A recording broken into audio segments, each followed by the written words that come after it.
So lastly, Mr. Chair, actually may mga isang dosenang tanong pa sana ako sa dating presidente pero na-high blood yata sila sa akin. So dalawang huling tanong na lang. Una po. Yes, Mr. Chair. Ganun lang siguro kasi excited lang ako. First time ako naka-appear ng Senate. But walang personalan yan. It has nothing to do with you, yung character ko. Yung boses ko lang kasi excited. But if we are offended by the demeanor, then mag-change gear ako. I'll try to do it with moderation.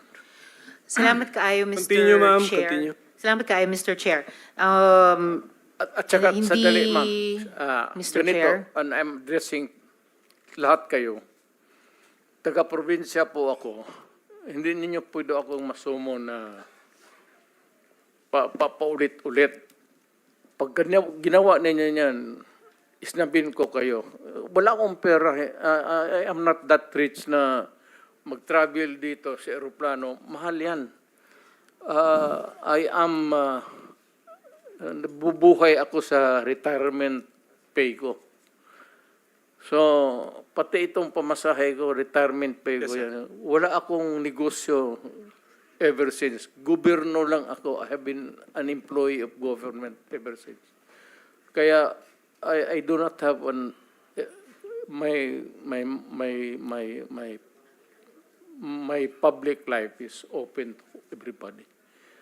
So, magastos masyado, ma'am. Kaya, kung maari lang, tapusin natin ito hanggang bukas. Huwag na tayong umalis dito. Thank you, Mr. President. Salamat kaayo, Mr. sir. Chair.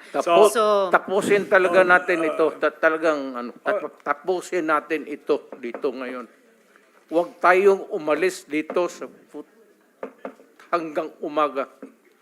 Umabot man tayo hanggang umaga bukas. Huwag tayong umalis dito. Tapusin natin dito. Okay, Mr. President, we are prioritizing the questions directed to you. Sige. Senator Ortiveros. Salamat kaayo, Mr. Chair. So, pangalawang tanong ko, tinawagan nyo ba si Senior Superintendent Padilla para i-congratulate siya sa pagpatay sa 3 high-value targets na Chinese nationals na inilagay sa loob ng Davao Penal Colony? Kasi sinabi nyo daw, "Congrats Superintendent Padilla, job well done." Pero grabe ang ginawang dinuguan. Do you confirm this, Mr. Chair? You call Padilla now because he is lying. I do not know him, and I do not have to congratulate this policemen and soldiers. Trabaho ninyo yan. Why do I have to congratulate you? Magtrabaho kayo dyan. So you do not confirm na tinawagan nyo si I do Senior not- Superintendent Padilla? I only congratulate people with itong mga police na graduate with honors kasi nagtuturo ako sa Police Academy. May congratulatory message ako. Pero congratulate ako ng ano. Well, Mr. Chair, of course, absolutely hindi naman natin kailangan investigate yung graduating with honors sa academy. Pero yung EJ case sa war on drugs, kailangan talagang kaya natin iniimbestiga. Kaya ma'am, huwag Mr. tayong Chair, umalis dito sa kwartong ito hanggang matapos ang gusto ninyong kunin sa akin.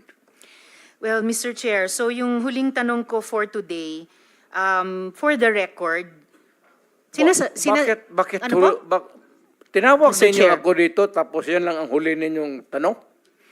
May mga colleagues pa yata tayo, Mr. Chair, na magtatanong sa dating presidente. So, for the record, sinasabi nyo ba na ang mga drug users at drug criminals ay dinideserve nilang mamatay na lang kaysa pumunta sa jail? O para i-paraphrase ko si Patricia Evangelista, do some people need killing, Mr. Duterte? Ma'am, presidente ako. Nagagastos ako sa gobyerno.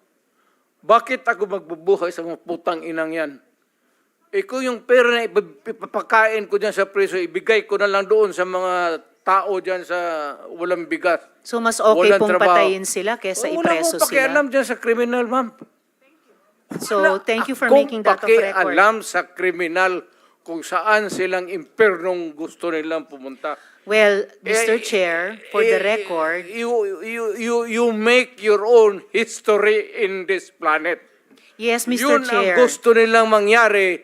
Doon sila sa impyerno at doon tayo magkita. Well, Mr. Chair, wala namang jurisdiction ng Senado sa impyerno. Dito lang sa bansa natin pwede tayong mag-investigate. Ba't doon tayo pupunta? Well, wala po akong ambisyon pumuntang impyerno pa. Pero Mr. Chair, ang hirain punto kita, lang ma'am. nito, ang punto lang nito ay nung magsisimula ang anumang police operations, drug-related police operations, supposed to be at sinabi ng mga resource persons, merong pong manual of operations, merong continuum of force sa pag-enforce implement ng police anti-drug operation. So, ang premise is, yun na nga, arrest muna at build the case. Well, Mr. Chair, no, as a final word, I hope and I imagine that the Department of Justice is watching dahil ang daming admissions ng dating presidente involving criminal acts. Salamat kaayo, kasaysayan na lang po maghuhusga. Salamat kaayo, Mr. Chair. Thank